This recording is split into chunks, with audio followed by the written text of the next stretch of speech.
मैं हूं अरविंद साहब, देख रहे सोनी न्यूज़। लोग अपना नाम बनाते हैं काम के थ्रू। हमारे साथ है एक्स जिला परिषद, हम बोल सकते हैं सुनील साहू जी, जिन्होंने अपना नाम काम के थ्रू बनाया है। आइए स्वागत करते हैं सुनील साहू जी का। Hi sir. सर, जितना कि मैं आपको जानता हूँ वो हिसाब से आप क्रिकेट खेलते थे, फुटबॉल खेलते थे और काफ़ी नॉर्मल आदमी थे। उसके बाद में इस तरह का परिवर्तन कि कैसे हुआ कि मुझे पॉलिटिक्स में उतरना है, चुनाव लड़ना है, इसका बताइए। देखिए, एक उम्र होता है जब सब लोग खेलते हैं, मैं भी उस हिसाब से क्रिकेट, फुटबॉल या वॉलीबॉल ये सब खेलता था। फिर मेरे अंदर शुरू से एक भावना ये रही है कि यदि कोई नीडी पर्सन कोई हेल्प के लिए मेरे पास आए तो उसको मदद करना है, और केवल एक यही भाव कि बस मदद करना है जीवन में। और लोगों को मैं मदद करता रहा, लोग आते रहे, उनकी संख्या बढ़ती गई, और मेरे अंदर का जो काम करने का जिजीविषा था, जुनून था, उसके हिसाब से सबको मैंने कोशिश किया कि अपने स्तर से मदद करूं। और एक समय ऐसा आया कि सामने चुनाव आया तो लोगों ने मुझे उस रूप में भी पसंद किया। और पार्टी में, जैसा कि आप सब जानते हैं कि मैं भाजपा का कार्यकर्ता हूँ, तो पार्टी में भी पंचायत से लेकर मंडल से लेकर जिला अध्यक्ष बना बीजेपी यूथ का, फिर आज प्रदेश का उपाध्यक्ष बना।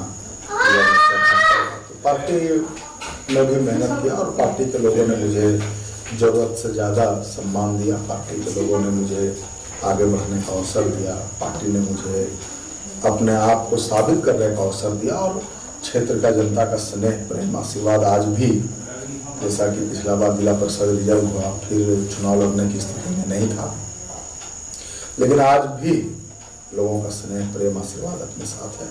और आज भी मेरे जीवन का मूल ध्येय यही है कि अपने सामर्थ्य में लोगों को मदद कर सकूं, उनके जीवन को बेहतर बनाने के लिए जो मैं कर सकता हूं वो ऑलवेज पूरे जीवन ही करता रहूँगा। हर एक आदमी का एक टर्निंग पॉइंट होता है लाइफ का। आपके लाइफ का कौन सा टर्निंग पॉइंट है, उसका थोड़ा डिस्क्राइब करें तो।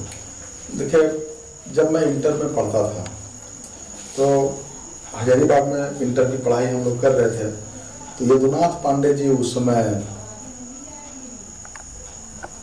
झारखंड प्रदेश के बड़े नेता हुआ करते थे, और उनका भाषण सुनने के लिए हम लोग बहुत लालायित रहते थे। कई दफ़ा ऐसा हुआ कि झंडा चौक में उनका भाषण हो रहा है और मेरा बोटनी जूलॉजी का ट्यूशन हम लोग रज्जी सर और सुरेश जैन सर के साथ पढ़ते थे। तो कई दफ़ा हम लोग यदुनाथ पांडे जी के भाषण को सुनने के चक्कर में हम लोगों ने ट्यूशन को मिस किया है, छोड़ दिया है, कई बार डांट खाए हैं। और एक महावीर जी भाजपा के प्रदेश मंत्री रहे हैं, पूर्व प्रदेश मंत्री, यहाँ से 2 बार चुनाव लड़े हैं।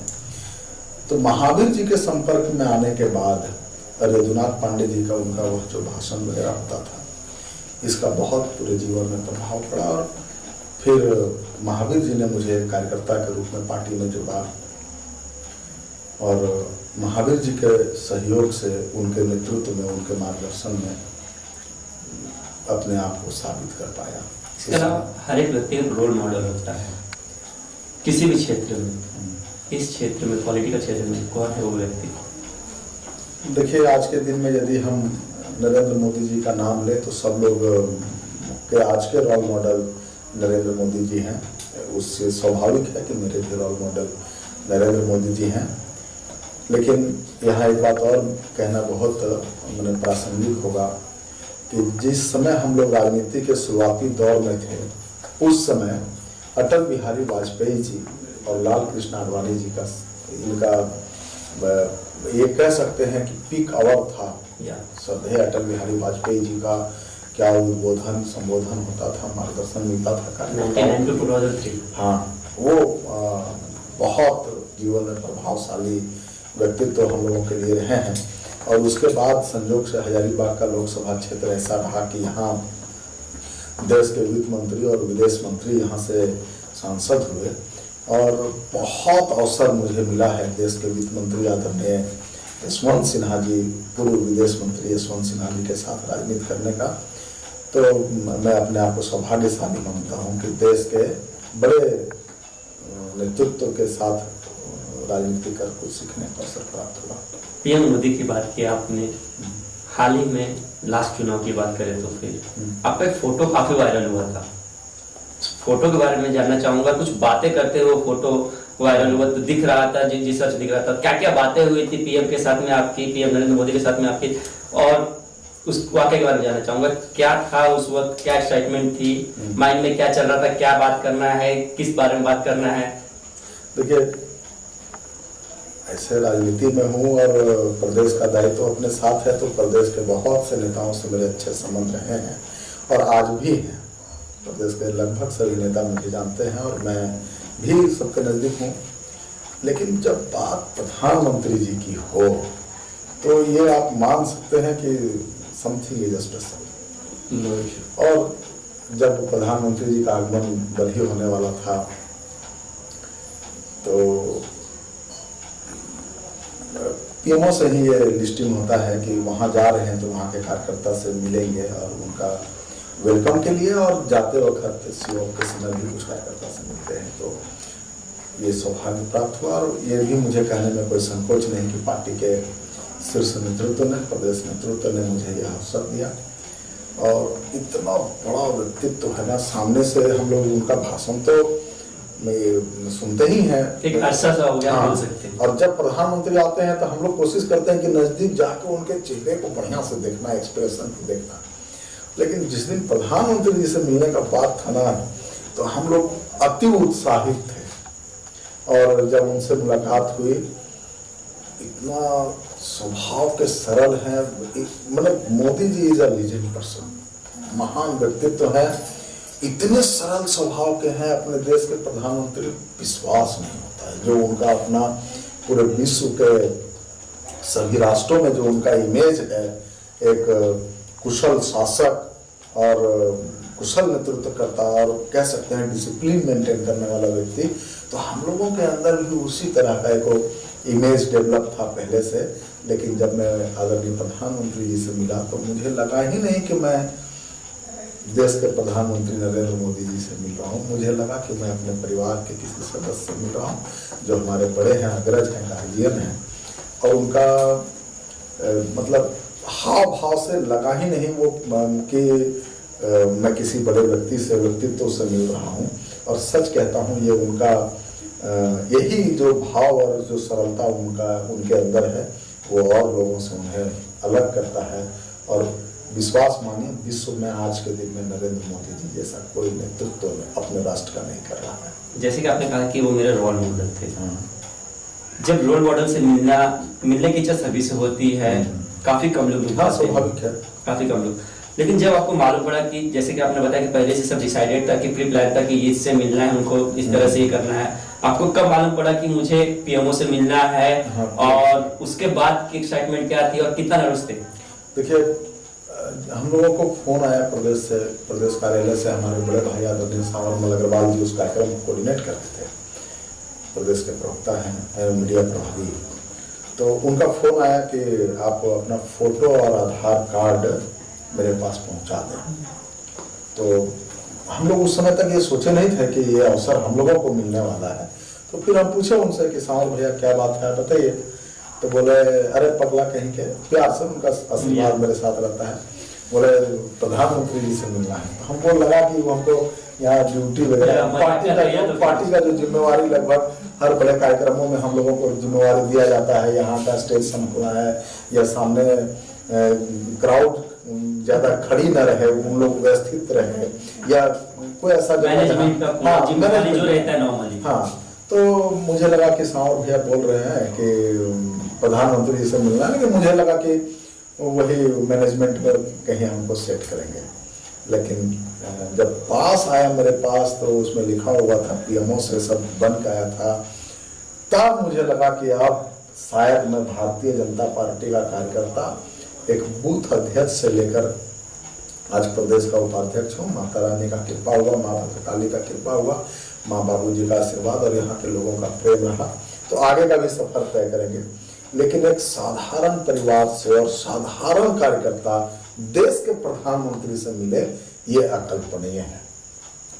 मैंने कल्पना नहीं किया था कि प्रधानमंत्री, मैं सोचता था कई दफा काश एक बार प्रधानमंत्री जी से मिल लूं, मैं एक बार इतना नजदीक से मिल लूंगा, ये तो सोचे ही नहीं थे। लेकिन एक साधारण कार्यकर्ता एक गांव का कार्यकर्ता एक प्रधानमंत्री से मिल रहा है तो केवल और केवल भारतीय जनता पार्टी में ये हो सकता है। अच्छा, जब आपके पास वो चीज आया कि अब मुझे कोई नहीं रोक सकता पीएमओ से मिलने से, उस वक्त से लेके पीएमओ से मिलने तक का वक्त क्या था, माइंड में क्या चल रहा था? उसमें माइंड मेरे पास था ही नहीं, पंख लगा हुआ था और मैं आसमान में सैर कर रहा था।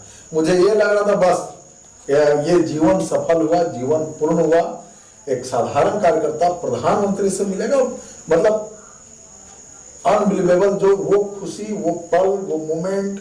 अब मेरे मन में था ना कि प्रधानमंत्री से मिलेगा कोई, वो फोटो खींच देगा ना तो बहुत बड़ी बात हो जाएगा। तो जब हम लोग वहां गए थे ना तो फोटोग्राफर भी थे कृष्णा गुप्ता जी हजारीबाग के, तो हम लोग बहुत रिक्वेस्ट किए उनसे, भैया प्लीज हम लोग का बढ़िया फोटो खींच दीजिएगा, इसलिए कि पूरा जीवन उस पल को याद रखना है। चूंकि देश के वित्त मंत्री और विदेश मंत्री के साथ तो मैं बहुत लंबा समय तक राजनीति किया हूँ, उनके काफी नजदीक रहा हूँ, उनका मार्गदर्शन और मुझे आगे बढ़ाने में भी यशवंत सिन्हा जी की बड़ी भूमिका रही है। वो हर समय मुझे पार्टी में अच्छे स्थान पर रखे, अच्छा जिम्मेवारी दिया और अपने नजदीक भी मानते थे और मैं भी उनके लिए लॉयल रहता था।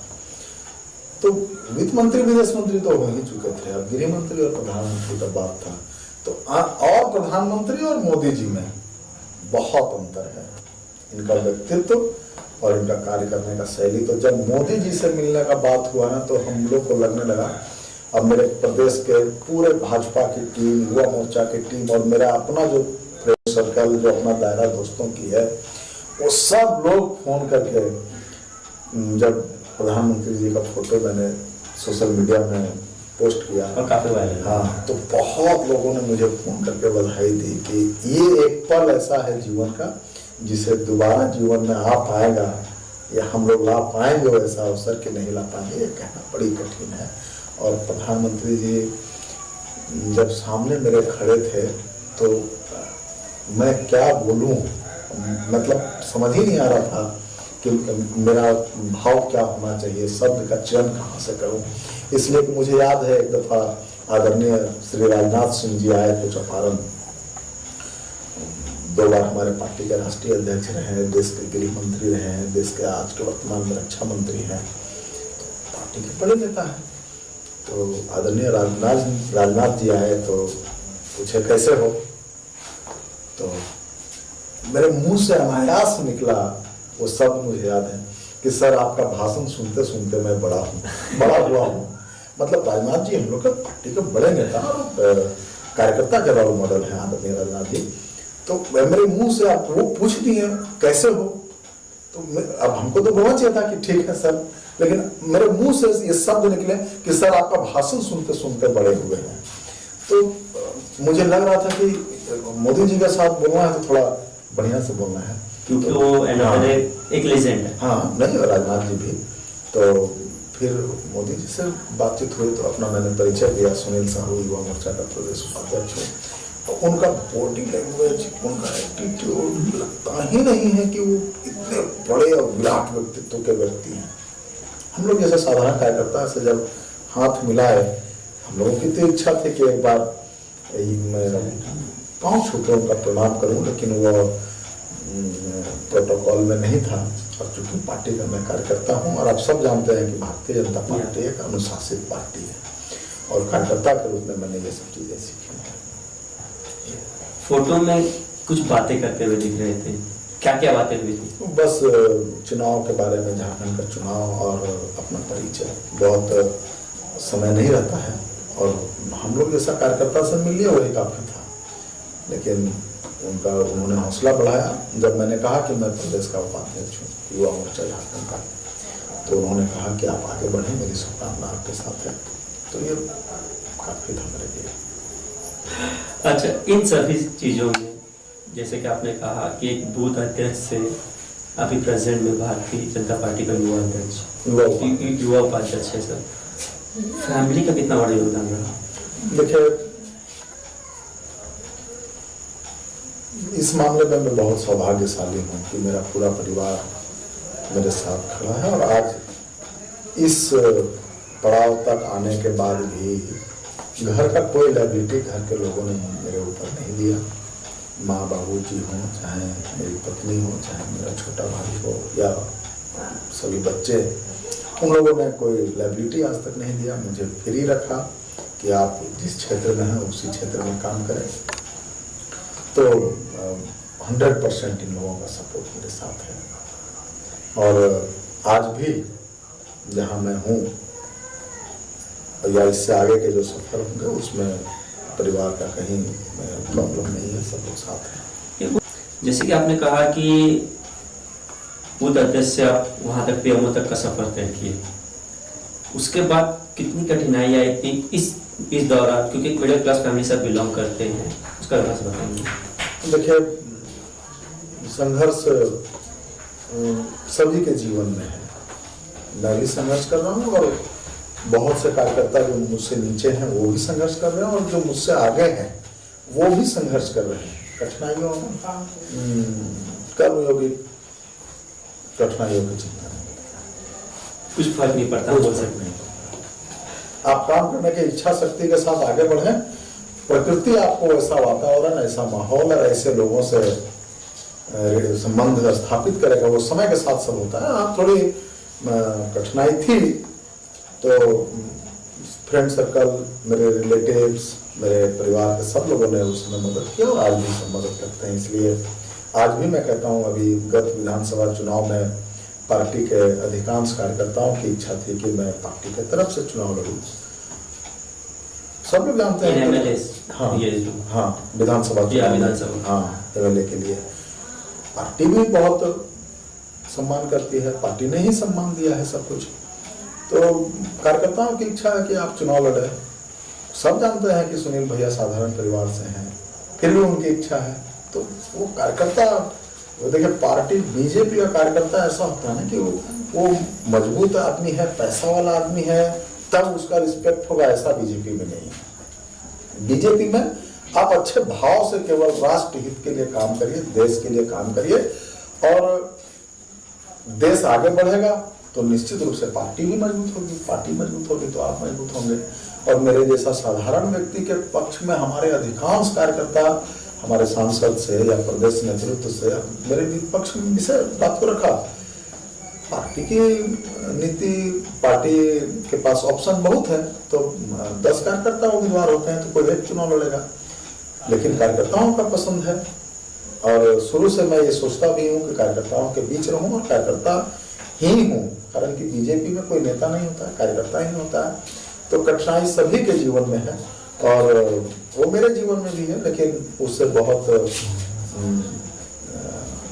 अधीर नहीं है, धैर्य है और आगे भी बेहतर होगा। जैसे कि आपका 5 साल का कार्यकाल था, ये 5 साल का कार्यकाल में फर्स्ट टाइम इलेक्ट होके आए थे और आपको इतना नॉलेज भी नहीं था जितना मुझे वाले नहीं, तो लेकिन आप कंटिन्यू एक्टिव रहे, लोगों से मिले, ये कंटिन्यू पोस्ट आपका आते रहता था कहीं ना कहीं पे, तो फिर ये सब किस तरह से मैनेज करते थे और लोगों कितनी हेल्प मिली आपको? देखिए, जब चुनाव में जीता तो विकास की बहुत सारी योजनाएं हुई। अनुभव नहीं था, उम्र भी कम था, उस समय अंडर 30 था मैं, तो सीखने का ललक मेरे अंदर शुरू से रहा है और आज भी मैं उस प्रयास में रहता हूँ। लेकिन ऐसा हुआ कि हमारे जिला परिषद के चेयरमैन बने श्री ब्रज किशोर जायसवाल जी, और हमारे अभिभावक कह सकते हैं, और पूरे 5 साल उनका मार्गदर्शन, उनका आशीर्वाद, उनका सहयोग, उनका प्रेम मेरे साथ रहा। और मुझे याद है एक दफ़ा एक गांव के लोगों ने मुझसे अनुरोध किया, जो यहाँ से कुछ दूर में जंगल की ओर है, कि मेरे गांव में चुनाव जीतने के बाद कोई नेता नहीं आता है, प्लीज़ आप एक बार आइए। तो मैं उस गांव में गया था और लोगों ने कहा कि आप आए तो देख लिए होंगे कि आने का रास्ता कितना खराब है, नदी के पास बहुत दिक्कत होता है बरसात में। मैं अनुरोध करता हूँ कि यहाँ, गाँव वालों ने कहा कि यहाँ पुल बन जाता तो बहुत अच्छा होता। तो ये बात उन लोगों का मुझे बहुत अंदर तक चोट पहुँचाया कि देश के आज़ादी के इतने लंबे समय बाद भी गांव में जाने के लिए रास्ता नहीं है, पुल का अभाव है। मैंने अपने अध्यक्ष महोदय से कहा कि वहाँ बहुत दिक्कत है, वो पुल बन जाता तो बढ़िया होता। और एक बढ़िया और शानदार पुल हम उस गांव जाने के लिए नदी पर बनाए। ये मुझे ऐसे विकास के बहुत सारे काम हुए, लेकिन वो मेरी बड़ी उपलब्धि है और मैं मान सकता हूँ कि 5 साल लोगों का आशीर्वाद सहयोग मिला। और एक जिला परिषद सदस्य होने के बाद जब क्षेत्र रिजर्व हो गया, दोबारा चुनाव नहीं लड़ सका, तो लोगों के प्रेम के कारण ही प्रदेश का नेतृत्व भी मुझे अवसर दिया। और विधानसभा स्तर पर भी आज यदि लोग देखते हैं या अपने आसपास के जिला, चाहे चतरा हो या कोडरमा हो, हजारीबाग तो अपना जिला ही गिरिडीह हो, तो पार्टी के सभी कार्यकर्ता मुझे जानते हैं, सभी नेता मुझे जानते हैं। तो दायरा और बढ़ा। तो जो हमारे यहाँ के स्थानीय जो लोग हैं, ये सब उनके प्रेम और स्नेह का फल है। इनके बीच रहता हूँ, इनके लिए काम करता हूँ और इन्हीं लोगों के वजह से ये सब संभव हो पाता है। सर, लेकिन जो करंट जिला परिषद है वो ना ही एक्टिव है ना ही दिखते हैं, क्या कहना चाहेंगे उनके बारे में? देखिए, क्योंकि भले ही डिफिकल्ट हम बोल सकते हैं, लेकिन ये फैक्ट है। मैं फैक्ट की बात करूँ, देखिए अब ये नेगेटिव बातें होंगी, ये सब बोलना नेगेटिव, लेकिन सर ये फैक्ट है, फैक्ट बता रहा हूँ। इसके पीछे क्या रीजन है, अगर कुछ बता सकते? क्योंकि आप कहीं ना कहीं उसका बड़ा कारण ये है कि वो पॉलिटिकल नहीं था। पॉलिटिकल नहीं होने की वजह से चुनाव जीतना और लोगों से जुड़ना, ये दो बड़ी बातें हैं। इसका बड़ा रूप में आप देख सकते हैं, आदरणीय मनमोहन सिंह जी 10 वर्ष देश के प्रधानमंत्री रहे। वो देश के प्रधानमंत्री थे, वो लोगों से जुड़ नहीं सके। और आदरणीय नरेंद्र मोदी जी देश के प्रधानमंत्री के साथ साथ आम लोगों से भी जुड़े हैं। तो चुनाव जीतना और आम लोगों से जुड़ना, ये दो बातें हैं। तो मेरे ख्याल से अच्छा लड़का है और उसकी पत्नी भी बहुत सरल सीधी महिला है, लेकिन आम लोगों से जुड़ाव नहीं था, इसीलिए शायद हो सकता है आपके आशानुरूप वो नहीं काम किए हों, बट ठीक है। कोविड-19 काफी डिफिकल्ट सिनेरियो है इंडिया और वर्ल्ड के लिए, आप इसे किस तरह से देखते हैं? देखिए, कोविड-19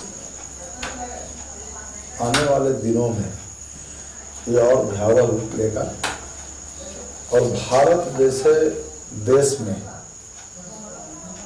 जैसा कि हमारे प्रधानमंत्री इसको रोकने का प्रयास कर रहे हैं लॉकडाउन के माध्यम से, यदि ये 3rd फेज में इंटर किया तो हम लोगों को बहुत दिक्कत होगी। कारण कि हम लोगों का जो 70% आबादी है वो गाँव में बसती है और गाँव में स्वास्थ्य सुविधा उतना बेहतर अभी डेवलप नहीं हो पाया है। हालांकि इस क्षेत्र में राज्य की सरकार हो, चाहे हमारे प्रधानमंत्री के नेतृत्व में जो सरकार काम कर रही है, ये सब चीज़ों को देख रही है, मॉनिटर कर रही है। लेकिन आज के दिन में प्रधानमंत्री जी ने जो लॉकडाउन किया है, हमको लगता है कि यही एकमात्र बचाव है और 100% लोगों को उनके बातों को मानना चाहिए। और एक दो विषय और है इसमें, मतलब जैसा कि आदरणीय प्रधानमंत्री जी ने अनुरोध किया, आरोग्य सेतु ऐप सबको अपने मोबाइल में डाउनलोड करना चाहिए। आप समझ सकते हैं जब प्रधानमंत्री जी ने अनुरोध किया, अपील किया देश के 125 करोड़ लोगों से कि आप सबसे मेरा अनुरोध है कि आप सब आरोग्य सेतु ऐप अपने अपने मोबाइल में डाउनलोड करें। मैंने डाउनलोड किया और मैं दिन में 3-4 बार उस पर ध्यान भी डालता हूँ। वो ऐप बताता है कि आप पॉजिटिव जो कोरोना वायरस के से पीड़ित हैं, आप यदि उनके नजदीक जाएंगे तो वो ऐप आपको अलर्ट करेगा। ये बहुत बड़ी बात है। सेल्फ चेक करने का भी एक अच्छा होगा। और सिर्फ आप उसमें क्या प्रॉब्लम है, क्या क्या हो रहे हैं, क्या नहीं हो रहे हैं, ये सब भी आप उससे जान सकते हैं। इसलिए मैं आपके इस चैनल के माध्यम से मेरा अनुरोध है कि देश के 125 करोड़ लोग जो आदरणीय प्रधानमंत्री जी ने अनुरोध किया है, उस अनुरोध पर काम करें और आरोग्य सेतु ऐप लॉकडाउन को पूरी तरह से माने, आरोग्य सेतु ऐप को अपने मोबाइल में डाउनलोड करें। लेकिन कहीं ना कहीं गांव साइड से बोल रहा हूँ, जिस तरह का कि 70% आबादी यहाँ पे बसती है, यहाँ पे अभी भी लोग डरे नहीं हैं। लोग अभी भी खुलेआम घूमते हैं, क्रिकेट खेल रहे हैं, वॉलीबॉल खेल रहे हैं कहीं ना कहीं, तो इसे आप किस तरह से देखते हैं कि कहीं ना कहीं अगर एक भी पॉजिटिव केस आ गया तो फिर ना ही यहाँ पे कुछ फैसिलिटीज है, रियलिटी देखा जाए तो फिर कि हम ये सब रिकवर कर सके। और जो पीएमओ का जो वीडियो कॉन्फ्रेंस था उसमें भी ये सब चीजें मेंशन की गई थी। हेमंत सोरेन ने काफी कुछ मांगा भी है उनसे, वेंटिलेटर से लेके सभी चीजें। तो इसे आप किस तरह से देखते हैं, इस सिनेरियो किस तरह से देखते हैं और कितना डिफिकल्ट होने वाला आगे चल के ये, क्योंकि लोग तो मानने से रहे। देखिए, एक तो आप ये मान के चलिए कि लॉकडाउन गांव में भी बहुत प्रभावी है। यहाँ हम लोग के ग्रामीण क्षेत्र में भी मैं व्यक्तिगत रूप से कई गांव में देखा हूँ जहाँ रोड को ब्लॉक कर दिया गया है। कुछ मेन रोड है जिसे नहीं ब्लॉक किया गया, लेकिन जो कनेक्टिंग रोड है वो अधिकांश ब्लॉक कर दिए गए हैं। और आप कल्पना करिए कि अपने जीवन काल में ऐसा त्रासदी कभी आया नहीं आया था।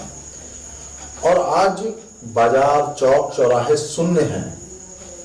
हाँ, जो गांव में आप कुछ बात बोले बच्चों के लिए, तो जो बच्चे रेगुलर यहीं रहते हैं वो आपस में मिलजुल रहे हैं, ये मान सकता हूँ। लेकिन लॉकडाउन का बहुत प्रभाव गाँव में भी है। और मुझे लगता है कि प्रधानमंत्री जी एक जननायक के रूप में अपने देश में हैं। 125 करोड़ के दिलों में उनका स्थान है और सब लोग उनके बातों को मानते हैं और गांव में भी बहुत प्रभावी है। जो आपने कहा क्रिकेट, फुटबॉल या वॉलीबॉल, ये सब तो वो कहीं कहीं आपको देखने को मिलेंगे, वो न के बराबर, मैंने 1-2%। इसलिए लॉकडाउन पूर्णतः प्रभावित है, प्रभावशाली है और सभी लोग इसका पालन भी कर रहे हैं। कहीं कहीं लोगों में खौफ भी बैठा हुआ है और सीनियर सिटीजन्स पे ज्यादा खौफ है।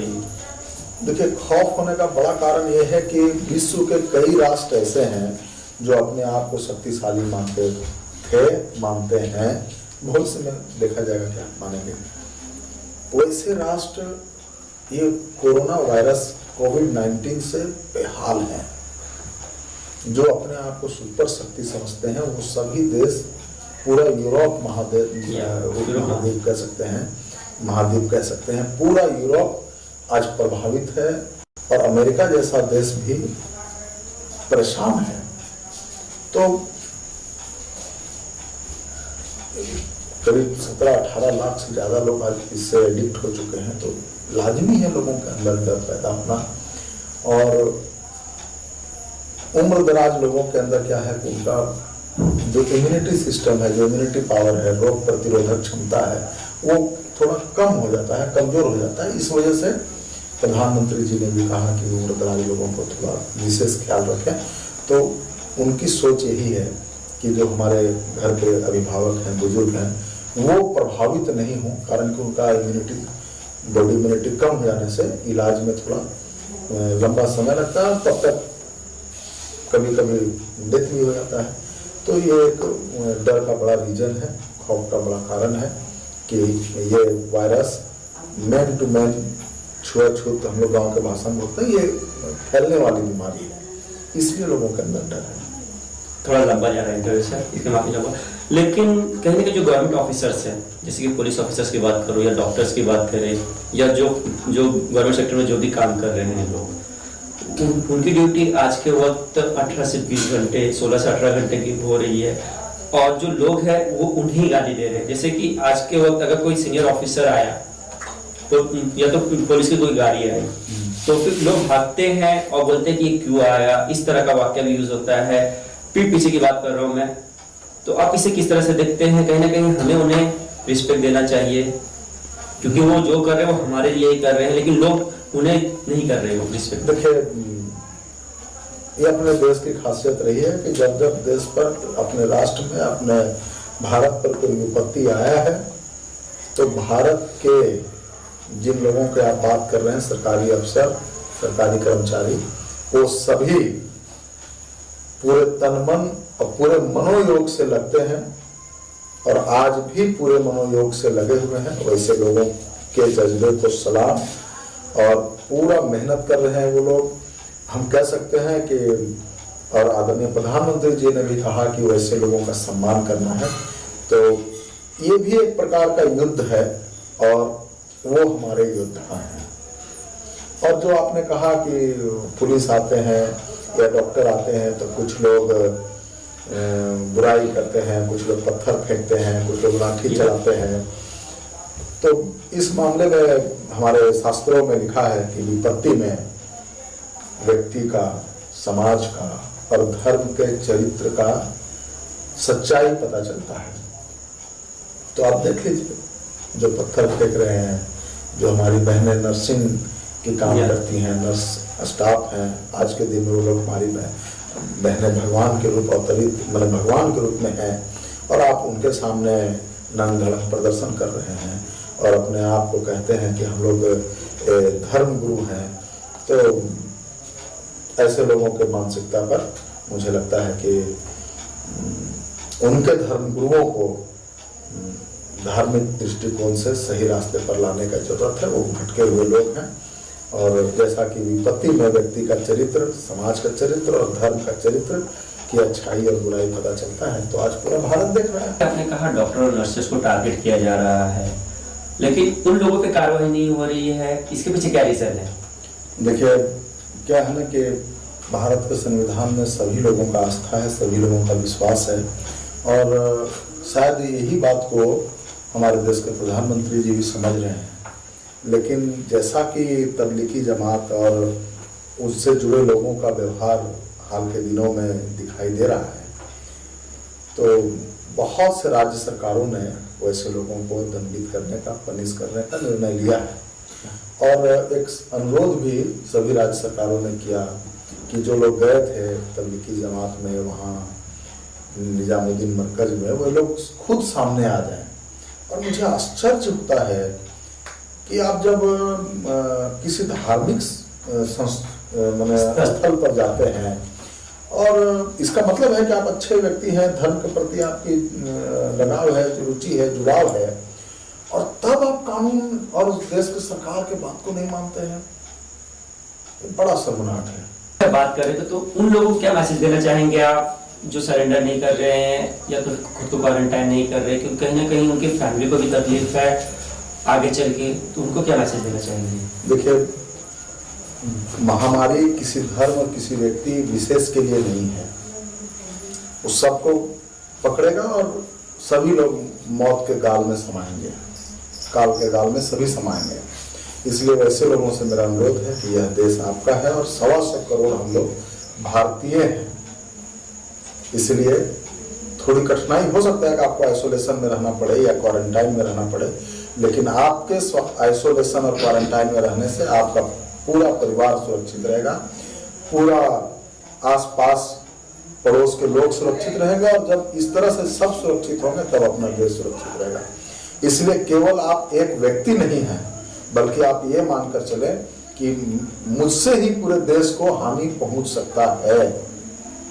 और तब अपने आप को, जो लोग भी तबलीगी जमात से जुड़े लोग जो उस कार्यक्रम में भाग लिए, या अन्य ऐसे लोग जिन्हें लगता है कि सर्दी खांसी या सांस लेने में प्रॉब्लम हो रहे हैं, तो वैसे लोगों को स्वतः डॉक्टर के पास जाना चाहिए, और ये देश हित के लिए होगा। ये भी एक प्रकार का राष्ट्रभक्ति है कि मैं राष्ट्र के प्रति जागरूक हूँ और राष्ट्र के जिम्मेदार नागरिक हूँ, तो ये भी राष्ट्रभक्ति है। हम तो ये कहेंगे कि आप राष्ट्र के प्रति भी मत रहिए, लेकिन एटलीस्ट आप अपनी फैमिली का केयर कीजिए और जाइए खुद को आइसोलेट। हाँ, सही बात है। इसलिए कि आप नहीं बता रहे हैं किसी को, तो ऐसा तो नहीं है कि वो बीमारी आपके माध्यम से किसी को नहीं जाएगा, वो तो जाएगा ही नहीं जाएगा, तो आपका पूरा परिवार उससे पीड़ित होगा। आप देख लीजिए, कई ऐसे परिवार मिले हैं जिसमें एक व्यक्ति कोरोना वायरस से पॉजिटिव हुआ, बाद में उसका पूरा परिवार पॉजिटिव हुआ।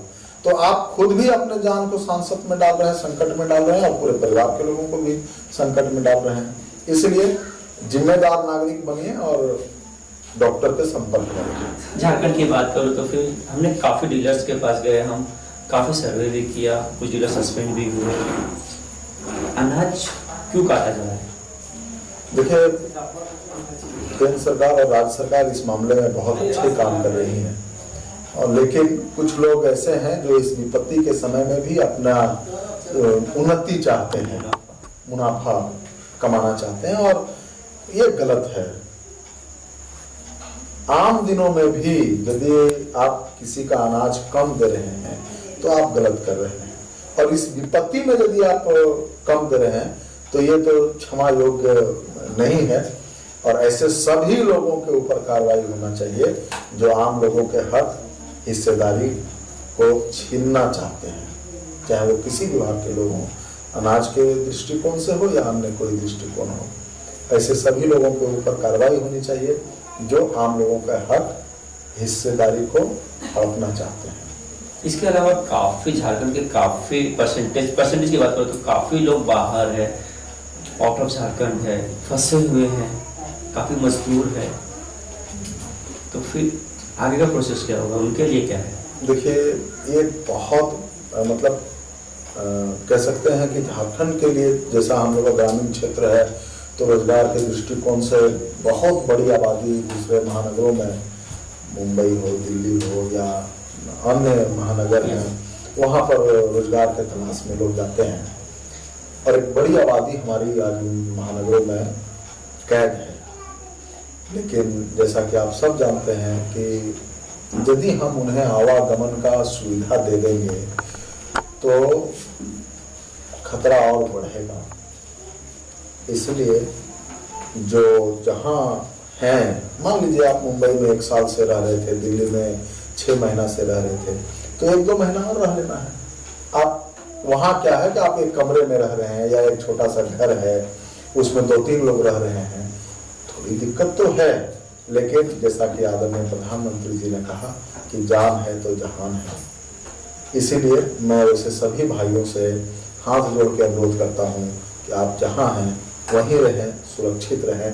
और जब आवागमन की व्यवस्था बनेगी, सुविधा बनेगी, रेल यात्रा संभव हो पाएगा, तभी आप लोग वहाँ से आएँ। और वहाँ जो थोड़ी कठिनाई है तो वो लाजमी है, हम लोग भी यहाँ पर हैं तो थोड़ी कठिनाई तो नहीं है, लेकिन कठिनाई बेहतर है बीमारी न पकड़े इसके मार्फत। लेकिन काफ़ी लोगों का ये तकलीफ है कि पैसे खत्म हो गए हैं और मकान मालिक तंग कर रहा है, तो उन लोगों के लिए सरकार क्या प्रावधान कर रही है? देखिए, एक तो प्रधानमंत्री जी खुद मॉनिटर कर रहे हैं इस पूरे मामले को, और हमारी राज्य सरकार भी, जैसा कि कैबिनेट का फैसला आया है कि जो लोग यहाँ के लोग मुंबई, दिल्ली या अन्य कहीं महानगरों में रोजगार के लिए बाहर गए हैं, घरों में कैद हैं, पैसे की दिक्कत है, तो वैसे सभी लोगों का एक लिस्टिंग राज्य सरकार तैयार करवा रही है, जिसमें मुखिया हो या विधायक हो या वीडियो हो या सीओ हो, इन लोगों के माध्यम से एक लिस्ट बन रहा है। जो लोग यहाँ के बाहर हैं, दूसरे प्रदेश में हैं, वैसे सभी लोगों के खाता में, अकाउंट में पैसा ट्रांसफर किया जाएगा ताकि वो जीवन के उपयोग के लिए मतलब आवश्यक वस्तु जो है उसका वो खरीदारी कर सके और अपना जीवन वहन कर सके। सुपर सर, पीएमओ के बारे में क्या कहना चाहेंगे? काफी लोग ने फंड भी रेज किए हैं, देखिए, आज देश में विपत्ति आई है, और जैसा कि हमारे परिवार में भी होता है कि जब कोई परिवार में कोई घटना घट जाए या कोई दुखद समाचार हो जाए या कोई मुसीबत आ जाए, तो आस-पास पड़ोस के लोग, रिश्तेदार, परिवार, सब लोग मिलकर उस परिवार को मदद करते हैं ताकि वो परिवार पुनः खड़ा हो। और जब इसको हम लोग बड़े पैमाना पर देखते हैं तो भारत भी एक परिवार है। भारत के 125 करोड़ एक परिवार भारतीय हैं, भारत के अंग हैं, और आज भारत के ऊपर विपत्ति आई है तो हम सब की नैतिक जिम्मेवारी है कि इस विपत्ति में हम लोग भारत के साथ खड़ा हों। अपने देश के प्रधानमंत्री आदरणीय नरेंद्र मोदी जी ने जो अनुरोध किया है कि पीएम केयर्स में आप अधिक से अधिक सहयोग करें ताकि जो लोग इस बीमारी से पीड़ित हों या अन्य जो व्यवस्थाएं बनानी पड़ी, जो संरचनाएं खड़ी करनी पड़े, उसमें पैसे का सदुपयोग हो। तो जैसा कि हम सब जानते हैं कि उसमें कम से कम राशि भी आप डोनेट कर सकते हैं, अधिक से अधिक भी कर सकते हैं, वो आपके मर्जी के ऊपर है। तो आज के दिन में मुझे लगता है आपके चैनल के माध्यम से मैं सबसे एक बार हाथ जोड़ के अनुरोध करता हूं कि आप सब जिम्मेवार नागरिक होने के नाते, भारतीय होने के नाते, और भारत के 125 करोड़ एक परिवार है ये समझकर पीएम केयर्स में अधिक से अधिक डोनेट करें ताकि देश की व्यवस्था सुचारू रूप से इस आपदा से लड़ सके। इसलिए प्रधानमंत्री जी के अनुरोध और हमारी नैतिक जिम्मेवारी भी यही कहता है कि हम और हमारे संस्कारों में भी दान देने की प्रवृत्ति रही है, तो हमारी संस्कृति भी यही कहती है। इसलिए इस मुसीबत के समय में देश के 125 करोड़ लोगों से मेरा अनुरोध है कि पीएम केयर्स में डोनेट करें अधिक से अधिक। भारत के लोगों ने हमेशा दरिया दिली दिखाई है, इस बार भी दिखाई। सभी डिपार्टमेंट खुल के बाहर आया, इंटरटेनमेंट की बात करें, पॉलिटिकल की बात करें या बिजनेस सेक्टर की बात करें, टाटा। क्या कहना चाहेंगे इसके बारे में? देखिए, सबसे सुखद पहलू ये है कि भारत के उद्योगपति या भारत के सिने स्टार या भारत के अन्य व्यवसायी या विभिन्न सेक्टर के लोग, चूंकि भारत उनका है, जितना मेरा भारत है उतना भारत उनका भी है, और इस चीज को वो समझ रहे हैं, इसीलिए उन्होंने दरियादिली दिखाई है, देश की व्यवस्था खड़ी रहे। लेकिन एक अनुरोध आज आपके चैनल के माध्यम से मैं करना चाहता हूं कि राष्ट्रीय कंपनियों को बढ़ावा दिया जाना चाहिए जी, तभी राष्ट्र जीवित, जागृत और स्थापित रहेगा। क्योंकि जो भी फॉरेनर्स कंपनी थी, ना के बराबर डोनेशन मिला है। हाँ। और जो भी, तो ये मेरा विषय इसलिए था कि जो बड़ी बड़ी कंपनियां विदेशों से आकर अपने भारत में व्यवसाय कर रही है, वो ना विशुद्ध रूप से व्यवसायी है, उनको भारत और भारत के लोगों से कोई प्रेम, कोई स्नेह नहीं है, वो बिजनेस करने आई है, केवल आपसे पैसा कमाने आई है। इसीलिए भारतीय कंपनियों को बढ़ावा दें, इसलिए कि भारतीय कंपनी भारत के लिए सोचते हैं, भारत के नागरिक के लिए सोचते हैं, हमारे और आपके लिए सोचते हैं, और ये सबसे बड़ी बात है। इसीलिए मैंने कहा कि ये सुखद एहसास है सभी के दिल में कि हम भारत के वासी हैं, भारत के प्रति हमारी जिम्मेवारी है। तो भारत के जो आम नागरिक हैं उनकी भी जिम्मेवारी बनती है कि हम स्थानीय कंपनियों को बढ़ावा दें और विदेशी कंपनियों को आवश्यकता, मैंने दूसरे कहीं से आवश्यकता पूर्ति नहीं हो तब भी आप विदेशी कंपनियों से कोई सामान खरीदें, ये मेरा अनुरोध है। मेड इन इंडिया, हाँ, मेड इन इंडिया, और भारतीय सामान की खरीदारी भी हो। फाइनली सर, अब आगे क्या? आगे आदरणीय प्रधानमंत्री जी के नेतृत्व में भारत परम वैभव पर पहुंचे। हमारा इतिहास रहा है कि हम विश्व गुरु थे, पूरा विश्व भारत को फॉलो करता था। आगे इसी में अपनी आहुति, अपना योगदान देंगे कि ये राष्ट्र पुनः विश्व गुरु बने। हम रहें न रहें, ये भारत रहना चाहिए। और विधानसभा चुनाव में हम आपको कब देख पाएंगे? ये पार्टी कितने सालों में? ये पार्टी तय करेगी, और पार्टी के योजना में जो होगी वो होगा। इसमें मेरा जो जिम्मेवारी है, पार्टी जो जिम्मेवारी मेरे ऊपर देगी उसको मैं अक्षरशः पालन करूंगा और अक्षरशः उसका कसौटी पर खरा उतरने का प्रयास करूंगा। पार्टी चुनाव लड़ाएगी, पार्टी चुनाव नहीं लड़ाएगी, वो पार्टी। क्योंकि ये क्वेश्चन इसलिए पूछा गया क्योंकि जैसे कि आपने कहा था इंटरव्यू के बीच में कि काफी लोगों ने मुझे प्रेस किया था इस बार चुनाव लड़ने के लिए। मनोज यादव चुनाव लड़े, वो हारे 2 वर्ष। तो क्या अब नेक्स्ट आप हो सकते हैं कि कोई और लीडर आएगा? देखिए, मनोज यादव हारे ये कहना गलत होगा। पार्टी हारी और एक कार्यकर्ता के रूप में मैं हारा। मेरे अंदर का भाव, मेरा बोध यही कह रहा है। मनोज यादव जी हमारे प्रत्याशी थे, प्रत्याशी के रूप में उनकी हार जरूर हुई, लेकिन भाजपा का कार्यकर्ता चुनाव लड़ता है और मैं एक साधारण कार्यकर्ता हूँ। मैंने भी चुनाव लड़ा और ये हार पार्टी के सभी कार्यकर्ताओं की हार है, केवल मनोज यादव की नहीं है। इसलिए हम लोग आत्मचिंतन, समीक्षा, मूल्यांकन सब कर रहे हैं और नए जोश, नए उत्साह के साथ मतलब कह सकते हैं जागरण करेंगे और आने वाले चुनाव में फिर हम लोग जीतेंगे।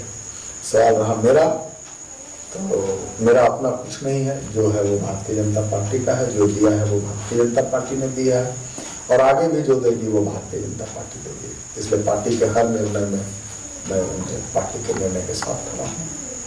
धन्यवाद सर। सुनील साहू जी, काफ़ी बातें की हमने, किस तरह से इंटरव्यू लगा आपको। हम तो चाहेंगे कि ये एमएलए के लिए लड़े, जीते और एक स्ट्रॉन्ग कैंडिडेट हम मान सकते हैं इन्हें, एक स्ट्रॉन्ग लीडर बन के आगे उभरे। लोगों का प्यार इनके साथ है। क्या कहना चाहेंगे आप लोग? कमेंट सेक्शन में जरूर बताइएगा। कैमरा पर्सन यादव के साथ अरविंद साहब, सॉरी।